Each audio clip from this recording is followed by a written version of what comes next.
The snow fell like 1,000 cold needles on my face as my father dragged me through the icy alleys toward the marketplace.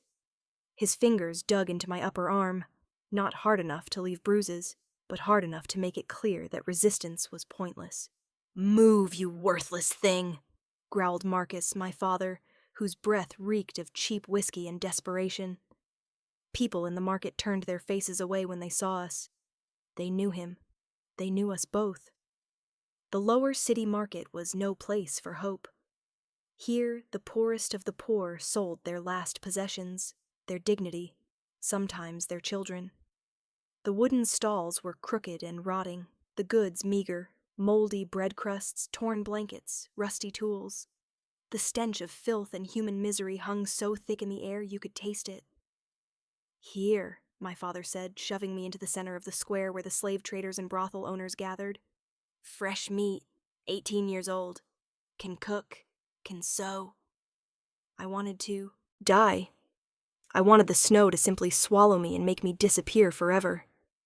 A fat man with gold chains around his neck shuffled over. His small pig eyes examined me from head to toe. "Too thin," he said, waving his hand. "Ribs sticking through like a starving dog. Nobody pays for bones." "She'll fatten up," my father sounded desperate. "Just give me 3 silver pieces." Not even one.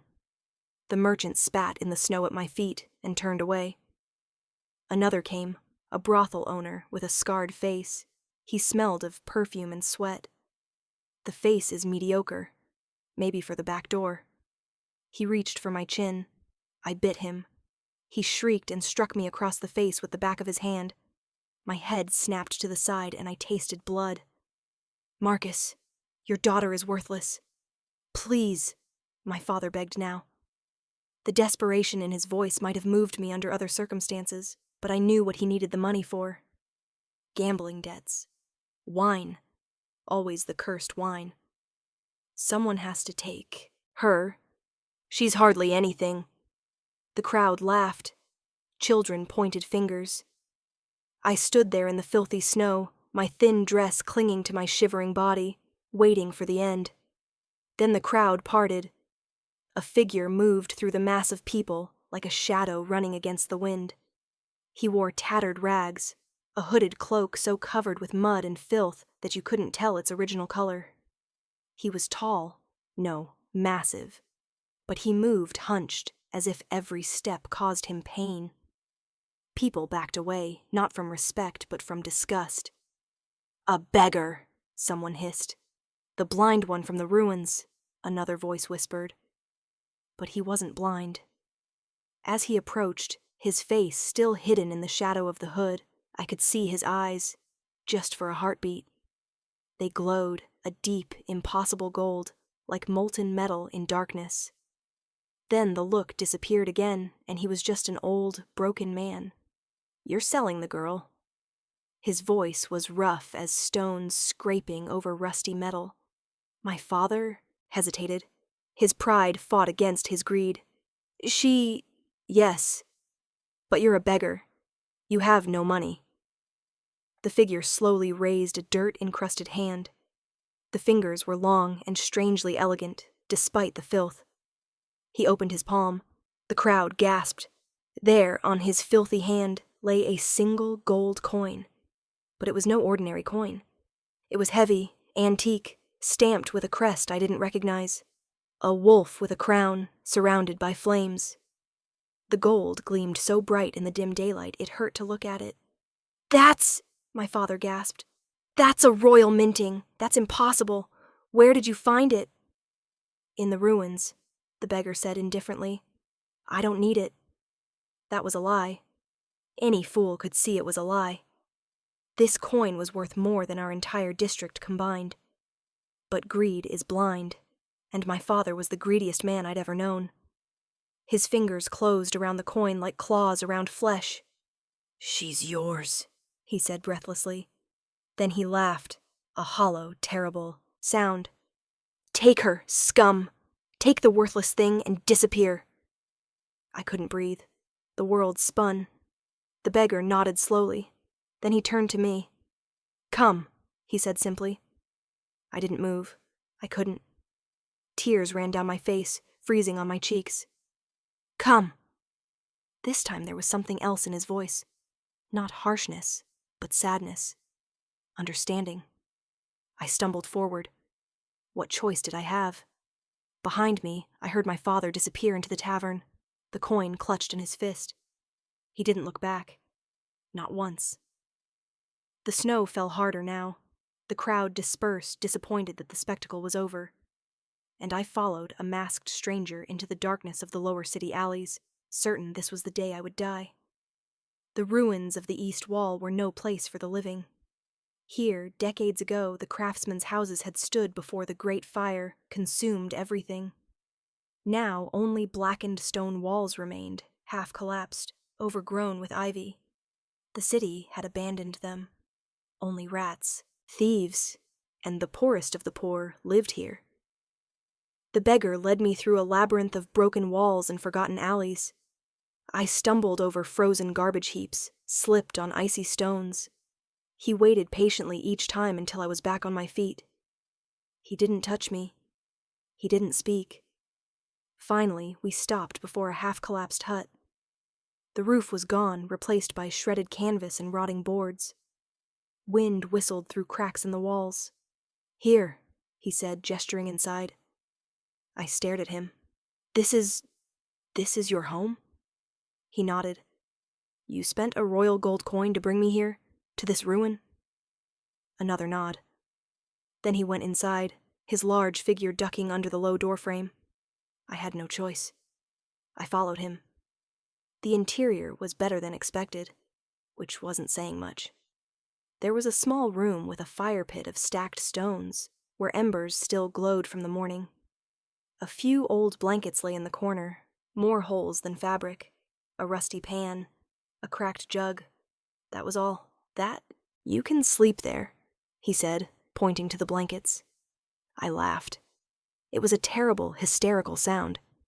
Sleep? You think I'll sleep after you bought me? What do you want from me? When does the part come where you... My voice broke. He stood there motionless. Then slowly he removed his hood.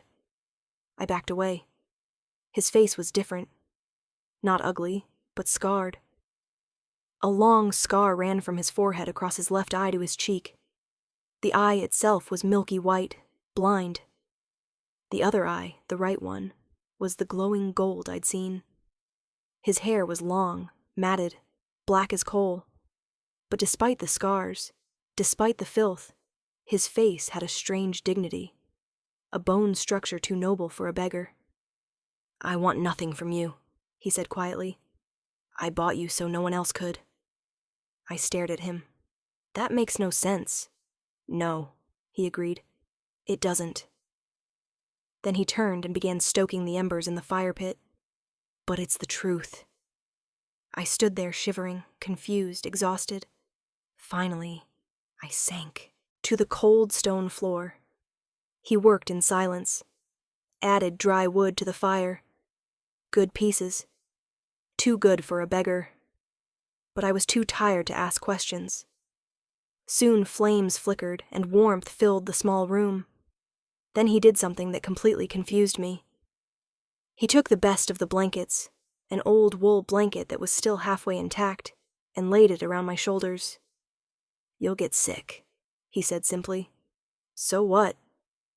My voice was barely a whisper. I'm used to it. He sat on the other side of the fire, wrapped in nothing but his tattered rags, and closed his one good eye. I understood nothing anymore. The first days passed in a fog of hunger and cold. The beggar, I learned his name was Theren, nothing more, left the hut every morning and returned in the evening with almost nothing. A bread crust here, a few frozen potatoes there. I soon recognized the pattern. He always gave me the larger portion. No, I said on the third day, pushing the piece of bread back to him. You eat it. You're bigger. You need more. His golden eye fixed on me. I need less than you think.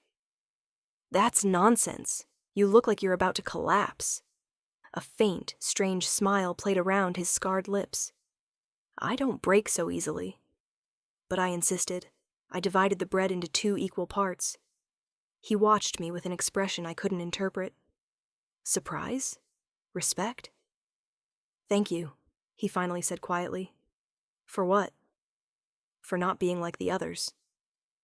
I didn't understand what he meant, but something in me, something foolish, something hopeful, began to believe that this strange, ragged man might not be a monster after all. On the 4th night, it became so cold, the fire no longer helped. I lay curled under the wool blanket, shivering. My teeth chattered uncontrollably. I heard movement. Theren stood, moved through the darkness. For a moment, I was afraid. Was this the moment? But then he laid his own tattered blanket over mine. Sleep, he murmured. Winter is not your enemy. Tomorrow is. Tears ran down my face. No one in my entire life had ever cared for me like this. Why? I whispered into the darkness. Why are you like this? A long silence. Then his rough voice, quiet as a prayer. Because I wanted to know what it feels like to be seen. Not for what I'm supposed to be, but for what I am.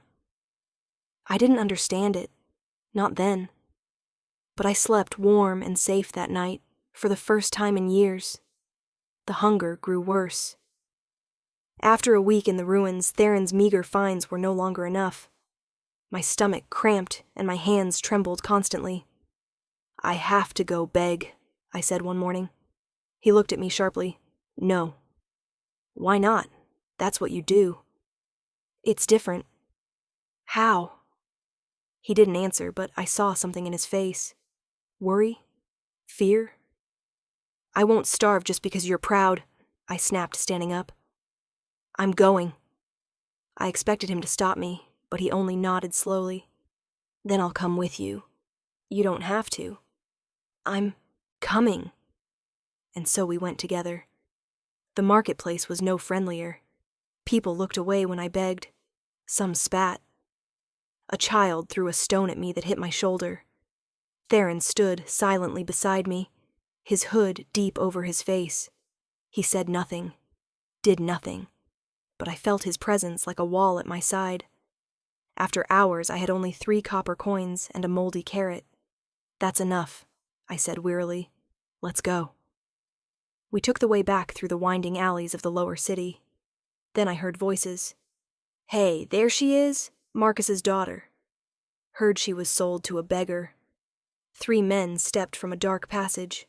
I recognized one, Rolf, a brutal debt collector.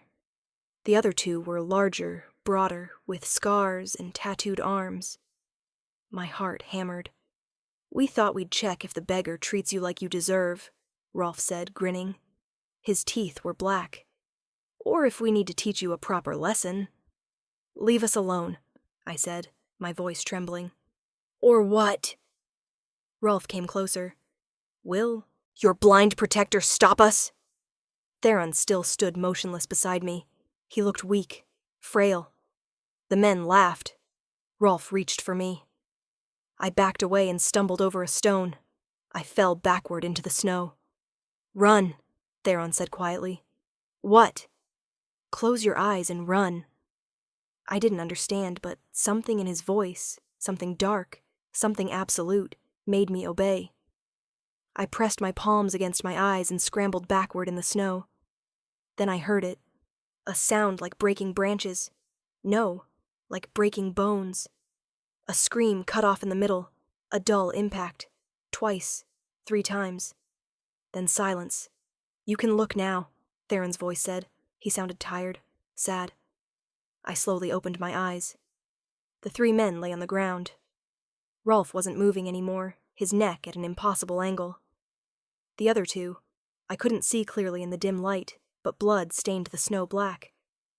Theren stood there, his rags untouched, his posture again hunched and weak. But his right hand trembled, slightly, and I saw... Was that blood under his fingernails? What did you do? I whispered. They stumbled, he said monotonously, and fell unluckily. That was a lie, an obvious, impossible lie. Theren, we should go. He turned and began walking, again like an old, broken man. But I had seen. For a heartbeat, I had seen something else. A figure that moved too fast, too fluid, too deadly. "Who are you, really?" I wanted to ask as I followed him through the snow-covered alleys.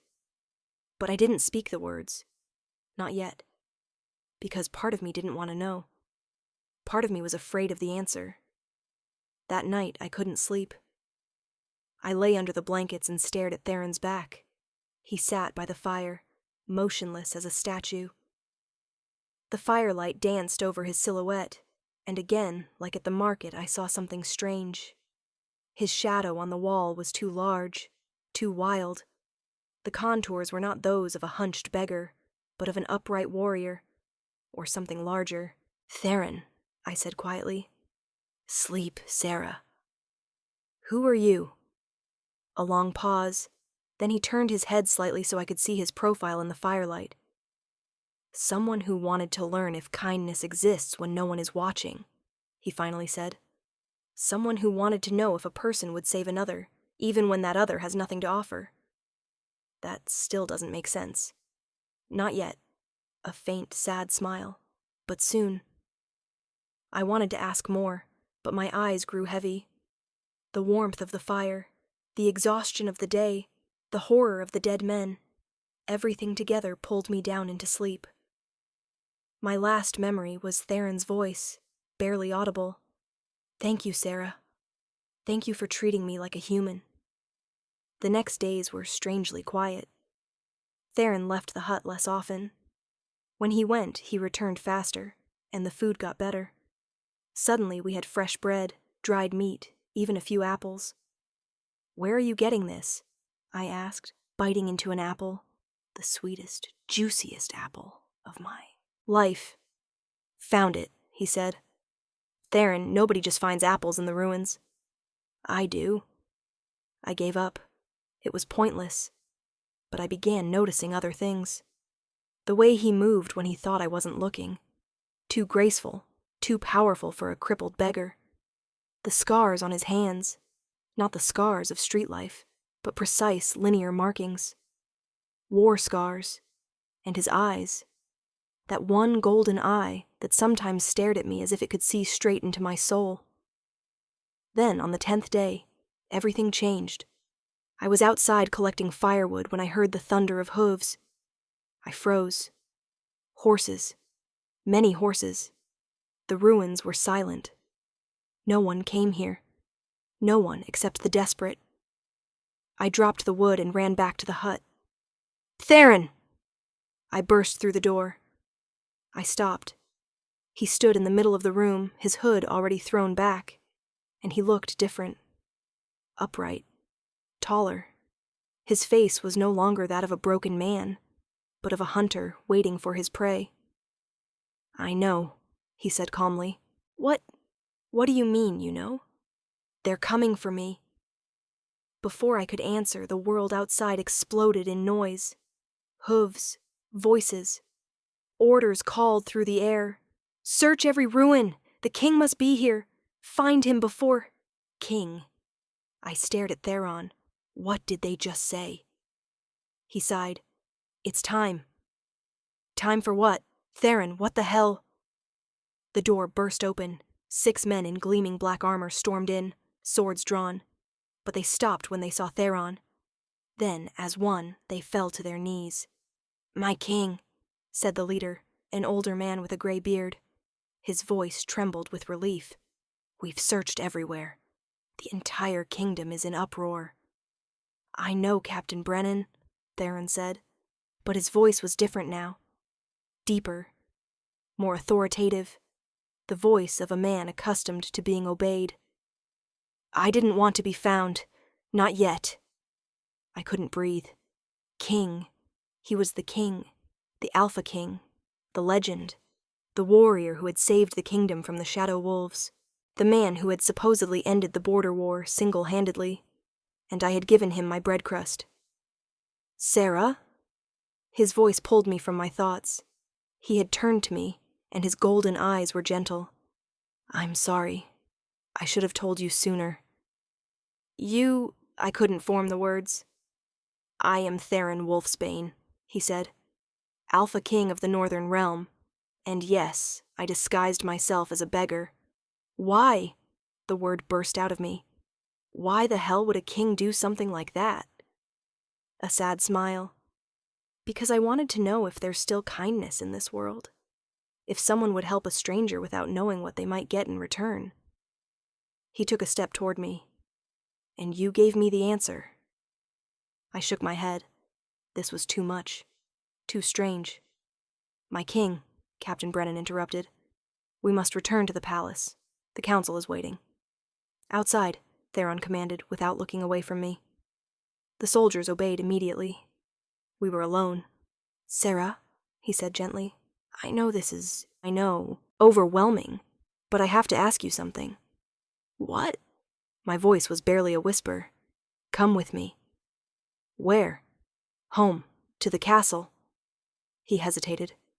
"As my queen." The world spun. Before I could answer, we heard a familiar, hated voice from outside.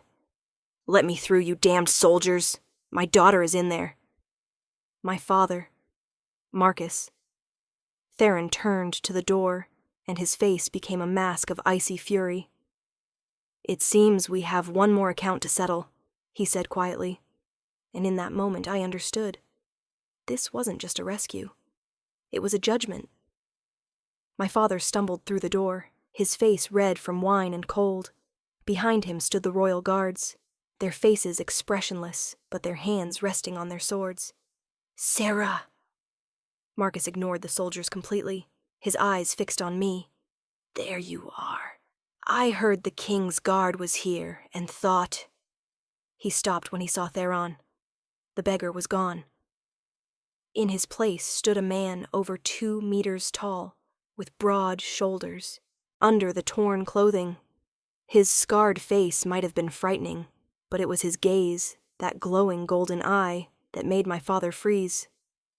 "You," Theren said, and his voice was like crashing ice plates on a winter river.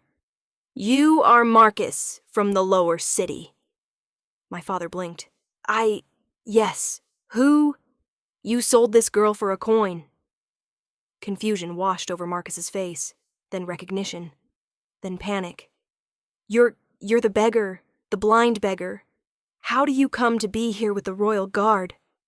His voice broke off as one of the soldiers stepped forward. "My king," Captain Brennan said loudly and formally. "Is this the man?" "King." My father went deathly pale. "Yes," Theren said. "That's him." Marcus fell to his knees so fast I heard the impact on the stone. "Your Majesty, I didn't know. If I had known—" Spittle dripped from his mouth. "The coin. I haven't spent it yet. I can return it." "You already spent it on 3 bottles of wine and a place at the gambling table," Theren interrupted coldly. "I had you watched." My father trembled. Please, Majesty. I'm just a poor man." "You're a father who sold his child." Theron's voice became quieter, but somehow even more dangerous. "Do you know what we do with men who sell their own children into slavery?" Marcus sobbed. "Mercy. I beg you." "You showed her no mercy." Theren took a step closer. "She was 18, hungry, terrified. And you sold her to the first bidder, hoping for enough for a night of oblivion." "She was worthless!" The words broke from my father, desperate. "Too thin, too ugly. Nobody wanted her." "Silence!" Theron's voice thundered through the small hut. The walls seemed to tremble. Marcus fell forward, his face in the dirt. Theren turned to me, his eyes gentler. "Now, Sarah, you decide." I blinked. "What?" "His punishment. You decide." He knelt before me, a king kneeling before a beggar girl. "He sinned against you, not against me. Justice lies in your hands." All eyes in the room turned to me, my father trembling in the dirt, the soldiers motionless and waiting, and Theren looking at me as if I were the most important thing in the room. I thought of all the years, the beatings, the hunger, the nights when he came home drunk and blamed me for Mother's death. The way he looked at me, not as a daughter, but as a burden. I could have cursed him, could have said, punish him, throw him in the dungeon, let him starve as he let me starve. But when I looked at his trembling, pathetic body, I felt only emptiness. Let him go, I said quietly. Everyone stared at me. Sarah, Theren began. Let him go, I repeated more firmly. He's nothing. Less than nothing. And I don't want my new life to begin with his blood on my hands. I looked directly at my father. You're dead to me. Not by a sword, but because you were never a father. Go and drown in your wine. You got what you deserve. A life without love, without family, without anything worth living for. Tears ran down Marcus's face, but I felt nothing. Take him out, Theren said to the soldiers. Give him a coin, a copper coin. That's all he's worth. And let him know, if he ever speaks his daughter's name again, he won't get off so mercifully. The soldiers grabbed Marcus and dragged him out. His sobs echoed through the ruins until they finally faded. We were alone. Theren stood, tall and impossible before me. You could have demanded anything from me. Why did you forgive him? I didn't forgive him, I said. I just let him go. There's a difference. A slow smile spread across his face. The first real smile I'd ever seen from him. You'll be a remarkable queen. I haven't said yes yet, I countered. No, he agreed. But you will. How are you so sure? He stepped closer until we almost touched. Because in 10 days, you've shown more courage than any courtier in 10 years. Because you fed a blind beggar when you were hungry yourself. Because you granted mercy when most people would have chosen revenge. His hand rose, hesitated, then gently touched my cheek. You're already a queen, Sarah. You just didn't know it yet. Tears rose in my eyes. I'm afraid. Good. That means you're wise. His thumb wiped away a tear. But I promise you, I'll never sell you, never abandon you, never force you into anything you don't want. If you say no, I'll take you wherever you want, with enough gold to start a new life. I believed him. God help me, I believed him. And if I say yes, then we'll rule a kingdom together, not as master and subject, but as partners. He smiled crookedly, though I'll admit you'll be the wiser of us. I laughed, a real, joyful sound that felt strange in my throat. You lived as a beggar to find a queen. That's either brilliant or insane. Perhaps both. I looked at him, this strange, wonderful, impossible man. King or beggar, it didn't matter. He had seen me, truly seen me, when I was nothing. And that was worth more than any kingdom. Yes, I whispered. His face lit up.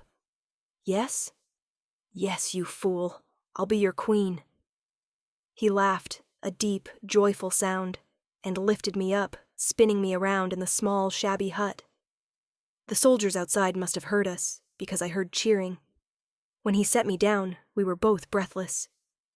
There's one more thing, he said. What? The coin. The royal gold coin I gave your father. It was a test. The coin is enchanted with a spell. Whoever uses it for selfish purposes will be haunted by misfortune. Your father will never have luck, no matter how hard he tries. I stared at him. That's terrible. He deserved it. I couldn't help it. I had to laugh. You're a cruel man, Theren Wolfsbane. Only to those who deserve cruelty. He took my hand. Are you ready? For what? To leave your old life behind. I looked around the hut, the tattered blankets, the weak fire, the walls that had sheltered us for the last 10 days. You know what? I said quietly. This life wasn't so bad. Not in the end. No, he agreed. It wasn't. Hand in hand, we walked outside into the cold. The royal guard waited, an escort of 20 riders on magnificent black horses. 2 carried banners, the wolf with crown surrounded by flames. Captain Brennan held the reins of 2 horses, one for Theren, one for me. "For our queen," he said, bowing. "Our queen." The words should have frightened me, should have scared me, but they didn't. Theren helped me onto the horse, then swung onto his, and for the first time I saw him in his full element. A warrior, a king, an alpha in every movement. But when he looked at me, he was just Theren again, the man who had given me his blanket. "Ready?" he asked. "Not quite." I looked back at the ruins, where so many still lived, starved, suffered. "Theren, what will happen to them? The people here?" He followed my gaze. "What do you suggest?" "Help them build new houses.